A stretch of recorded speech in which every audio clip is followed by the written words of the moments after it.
Welcome back sa dyan mga boss. Maraming salamat sa inyo mga boss. At Happy New Year mga boss. Advance.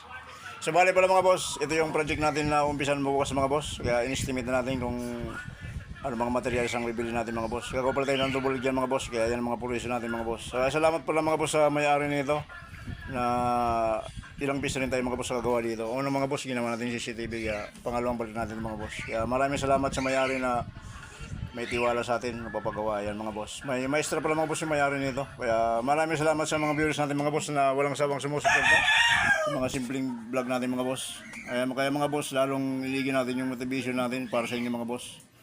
Ayan mga boss, sinusukatan natin kung para ma-estimate natin mga boss ilang piraso mga gamit na tubular.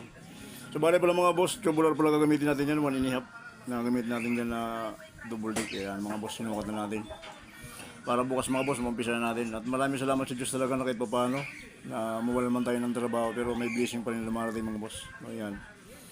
Ayan mga pulis natin mga boss. So bali pala mga boss, mga isang araw lang ito gagawin pero malaking bagay na ito mga boss pang araw-araw. O ayan ang mga tirada natin mga boss. Pero bukas pa ano. Kaya talagang tiwala lang mga boss sa Diyos mga boss at gumawa lang tayo ng patas. Yan ang pinaka-importante. O ayan mga pulis natin mga boss. So bali pala yung mga dating higaan pala mga boss, wala na yan. Gagawa na tayo ng bago. Pagkakatibayan natin mga boss. Yan mga pulis natin. Ayan ang mga tirada natin mga boss. Kaya sa akin mga boss, talagang maraming salamat talaga sa tiwala niyo mga boss. Kaya hanggang dito lang mga boss ang update natin. Bye.